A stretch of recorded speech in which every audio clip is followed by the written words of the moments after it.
Fala pessoal, seja bem-vindo a mais um vídeo do canal O Imperador Financeiro. Meu nome é Júlio César, sou economista de formação e venho nesse vídeo trazer para vocês os 5 principais riscos que o mercado financeiro oferece e como se livrar deles. Quais são as oportunidades que o próprio mercado oferece para que você reduza os seus riscos nesse mercado que cresce ano após ano.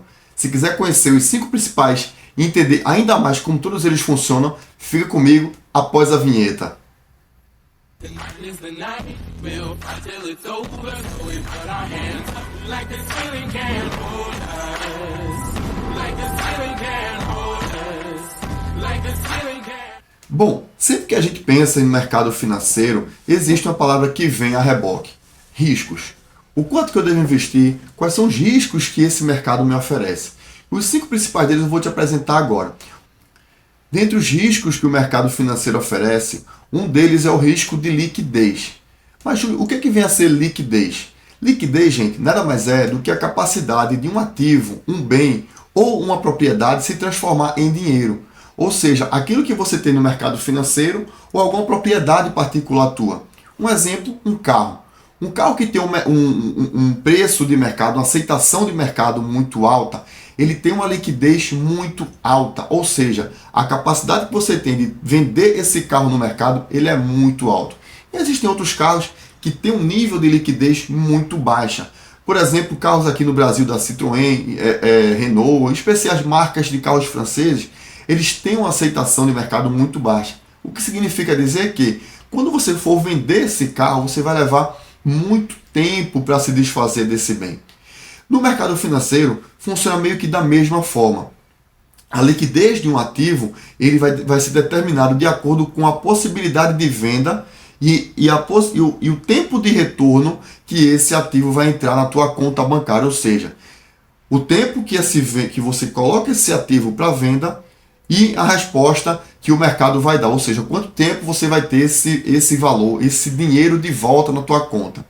Então, se você tem um ativo, você comprou uma ação, por exemplo, da Apple, quanto tempo esse ativo você vai poder vender ele e vai ter de volta esse dinheiro no teu bolso, né, ou na tua conta bancária? Se você comprou um fundo imobiliário, quanto tempo você vai colocar esse fundo de volta no mercado? Ou seja, você vai vender esse fundo imobiliário e o quanto tempo esse dinheiro vai retornar para a tua conta. Isso é um fator de liquidez, o quanto tempo esse dinheiro retorna para a tua conta bancária. E no mercado financeiro, gente, a liquidez é determinada basicamente em dias. Por exemplo, D+1, ou seja, a partir do momento que você vende ele hoje, um dia a mais vai determinar a liquidez desse fundo. Existem as outras opções que são fundos multimercados, né, ou fundos de investimento, e aí o prazo de recebimento desse valor são D+30. Normalmente com 30 dias você consegue reverter, trazer de volta esse valor para a tua conta bancária. Então o mercado ele oferece essas pré-definições de datas. Mas dentro do próprio mercado existem opções, existem títulos de investimento que eles definem o dia que eles querem te pagar. Então você vai encontrar em fundos de renda fixa, por exemplo, um título do Tesouro, onde ele vai colocar o tempo mínimo de investimento de 180 dias, de 360 dias, ou seja, de 6 meses, 1 ano. São opções que o mercado te oferece. E obviamente, se você ficar com esse fundo, se você comprar essas opções de investimento com mais dias, naturalmente a rentabilidade que esses fundos, essas ações e essas rendas variáveis te oferecem, renda fixa te oferecem, eles também são maiores. E só para vocês terem uma ideia do quanto que é importante a gente estar atento à questão do risco operacional de uma empresa. Essa semana eu estava ouvindo na rádio e me passou a informação do grupo, né, os CEOs, os tomadores de decisões da Caixa Econômica Federal, decidiram antecipar a participação no lucro aos seus funcionários. E aí aproximadamente 18 mil funcionários foram contemplados com essa participação nos lucros da empresa, né, no fechamento do semestre, sendo que eles não tinham fechado o balanço do semestre ainda. Vocês têm uma noção do que é isso? Eles tiveram que pagar tudo de volta aos seus funcionários, aos seus colaboradores. Por quê? Por uma questão de informação, falta de gerência, falta de compliance. E aí, daí vocês imaginam como é que as ações da Bolsa, as ações da Caixa Econômica na Bolsa amanheceram no outro dia. Então é muito importante a gente estar atento aos tomadores de decisões. Quem é que faz parte da equipe dos CEOs, presidentes, equipe de administração dessa empresa? O terceiro ponto que a gente deve levar muito em consideração é o risco de atuação do mercado dessa empresa. Em que nicho essa empresa opera? A gente deve levar muito isso em consideração porque às vezes a gente se identifica com uma determinada empresa em algum segmento, mas não consegue entender o risco desse mercado. Uma delas é a mudança na taxa de juros, por exemplo. Se a gente, por exemplo, começa a investir no mercado com a taxa de juros a 2%, e no decorrer de 2 a 3 anos a taxa de juros ela chega ao nível de 13 a 14%. Esse é um fator muito determinante, porque os juros aqui no Brasil ele oscila bastante. Então ele pode tanto estar hoje no patamar de 5%, como no final do ano atingir 10%, 11%, 12%. E de que forma esses juros impactam nos seus investimentos?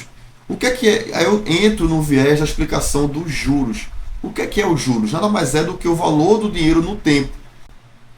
Por exemplo, se você investe no fundo de renda fixa como Tesouro Direto, e esse título ele é pós-fixado, ou seja, você não consegue determinar qual que é a taxa de juros que esse ativo ele vai te oferecer. Então você pode começar a investir nesse título a 5% hoje e no final do ano o juro está a 10%. Então você entende que os juros ele teve uma elevação e esse aumento da taxa de juros ele te beneficiou. Então é muito importante a gente estar atento ao fator nível da taxa de juros. Dentro das possibilidades do risco de mercado, existe uma que é muito importante, que é a mudança no câmbio. E de que forma isso impacta nos seus investimentos? Vamos supor que você investe em uma empresa como a Petrobras, que é uma empresa que produz muito petróleo no Brasil, mas ela é uma empresa também exportadora de petróleo. Como se trata de uma commodity, né? O petróleo é uma commodity, assim como a soja, o açúcar, entre outros produtos, a partir do momento que você exporta esse produto, o valor que você vende esses produtos é em dólar. E aí, automaticamente, se você tem uma mudança do câmbio para mais, o valor do dólar fica mais alto, existe uma tendência natural de que essa empresa tenha um aumento na sua receita, porque ela vende o seu petróleo aqui do Brasil em dólar e automaticamente, com a valorização do câmbio, vai entrar mais dólares para essa empresa. Consequentemente, ela vai ter um maior faturamento, vai ter uma maior receita e a tendência é que essas ações da empresa como a Petrobras possam ter uma valorização maior também no mercado. E o contrário também existe. A partir do momento que o câmbio ele é desvalorizado, ele perde o valor, o dólar cai de valor, a Petrobras que exporta produtos, que exporta petróleo, eles vão ter uma captação menor de dólar. O faturamento dele vai ser menor, consequentemente as ações dessa empresa ela tende a ter uma desvalorização também muito grande. Então é muito importante a gente estar atento à questão da taxa de câmbio, porque ela é muito importante, ela é um fator decisivo e determinante para saber se você vai ter lucro ou prejuízo nos seus investimentos, tanto no curto, médio, como principalmente no longo prazo. Então essas economias que estão com a inflação mais alta, eles têm um remédio que eles normalmente utilizam para reduzir essa inflação, que é o aumento dos juros. Então, como os produtos estão ficando muito caros, o Copom, no caso no Brasil, e o Fed, no caso dos Estados Unidos, eles se reúnem para elevar a taxa de juros da economia, para fazer com que diminua o poder de compra das pessoas, pois os juros estão mais altos, e o poder de compra das pessoas diminuindo, automaticamente você arrefece, você diminui o aquecimento dessa economia, fazendo com que os preços fiquem mais baixos, em outras palavras, diminuindo a inflação. Então esse é um fator muito importante quando você for investir e saber qual mercado, ou qual país, qual determinada região que está com o mercado bastante inflacionado, para que você opte por investir em algum outro país que esteja com a inflação mais baixa. E por último, mas não menos importante, é o risco de crédito que essa empresa tem. Em outras palavras, a sua capacidade de pagamento, de honrar com as dívidas que ela tem. Ou seja, você investir na empresa e saber que de fato ela vai te pagar o mínimo que você investiu. Existem empresas, né, e alguns segmentos que não existem garantias do seu investimento, porque o mercado de investimentos é isso, existem riscos que você vai correr e não é certeza que você vai ter de fato todo o seu investimento de volta. Mas aí é importante saber o risco de crédito, né, o quanto que essa empresa tem de caixa, o quanto que é o PL dela, o quanto que é o dividend yield, muitos fatores que você vai precisar analisar para que você reduza essa capacidade de risco. Mas, Júlia, eu estou entrando agora no mercado, eu não sei exatamente o como saber, como operar para entender a questão do risco de uma empresa, se ela é uma boa pagadora ou uma má pagadora dos retornos e dos dividendos. Existe um rating, gente, que significa avaliação. E esse rating, ele determina o quão bom pagadora essa empresa é. E ela é classificada por notas. Esses ratings, os dois principais deles é o Fitch e o Standards and Poor's. Eu vou colocar o nomezinho aqui para vocês saberem, entenderem, identificarem e como vocês vão pesquisar as empresas no mercado. Então, essas agências de classificação elas determinam através de notas que vai do AAA, que é a nota máxima, até um CCC, que é a pior nota de classificação. Então, baseado nessas notas, nessa escala, vocês vão identificar se essa empresa ela tem um risco maior ou um risco maior de investimento. E dentro do mercado financeiro existem algumas opções de investimento que têm um risco um pouco maior do que as demais. A primeira delas são as debêntures. Eu vou colocar aqui a definição de debêntures para vocês entenderem. Se vocês quiserem que eu me aprofunde um pouco mais, escreve aqui embaixo no vídeo que eu vou fazer um vídeo só sobre debêntures. A outra opção de investimento que tem um risco um pouco maior são os CRIs e CRA. O que são os CRIs? Certificado de Recebíveis do Agronegócio, e CRI, Certificado de Recebíveis Imobiliários. São opções do mercado que você pode também comprar e investir. São fundos de investimentos de renda fixa que têm um risco um pouco maior. E aí também, se vocês quiserem que eu me aprofunde para falar sobre CRI e CRA, comenta aqui embaixo que eu vou fazer um vídeo também só sobre essas duas opções de investimento.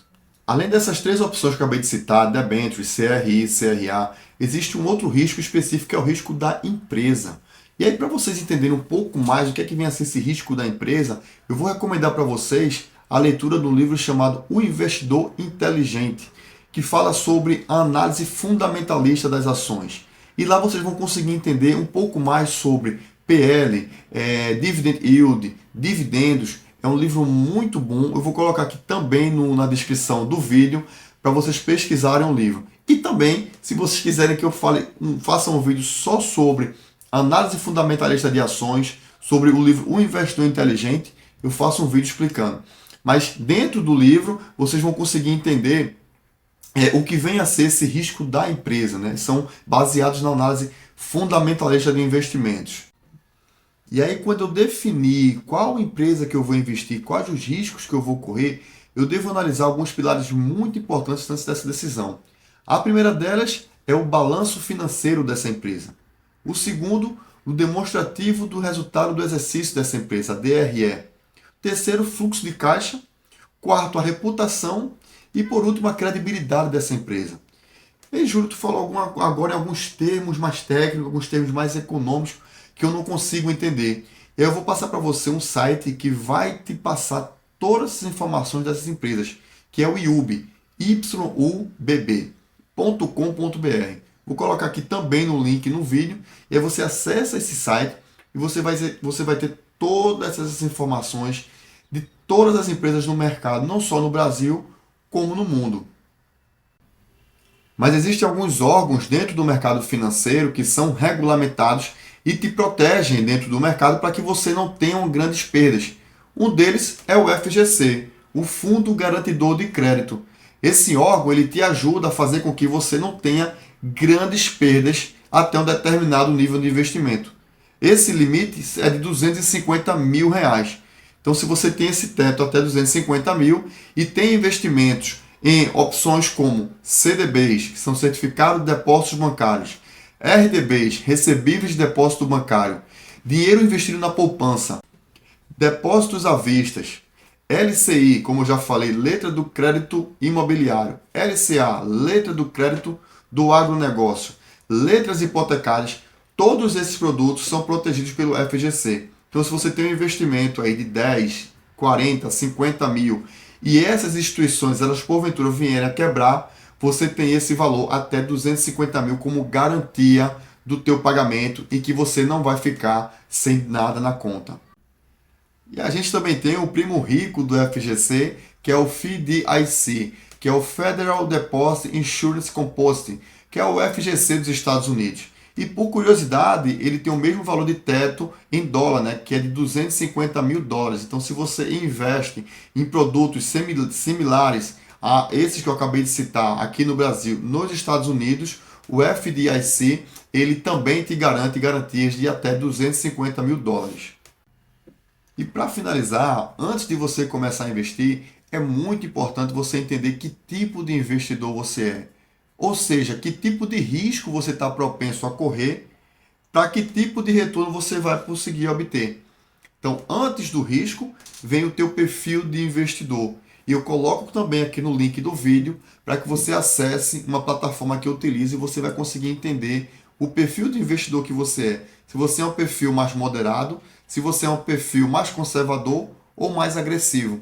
Baseado nesse resultado que você vai ter, você vai começar a entender que tipo de investimento você está disposto a correr. E aí sim, você começar a investir cada vez mais de forma assertiva, sem medo e com convicção dos resultados que você vai querer ter no médio e longo prazo. Investir sem risco é investir com sabedoria, sabendo cada passo que você vai precisar dar, reduzindo, minimizando riscos, entendendo quais são eles e de que forma os órgãos que protegem o segmento vai poder te ajudar. Não só a FGC, como o Bambima, entre outros órgãos que regulamentam o nosso segmento. Fiquem atentos, invistam com sabedoria, pensem antes de investir, peçam auxílio a pessoas que entendem do mercado, a economistas, a pessoas do segmento, para que você não perca dinheiro, não entre porventura em pirâmides financeiras que existem muitas por aí. Não acreditem em grandes retornos por mês de 5%, 10%, isso normalmente não existe. Grandes retornos, existem grandes falácias, então fiquem atentos. O seu dinheiro é o seu patrimônio e eu espero que esse vídeo te ajude para que você invista cada vez mais de forma assertiva. Tamo junto e até a próxima. Tonight is the night.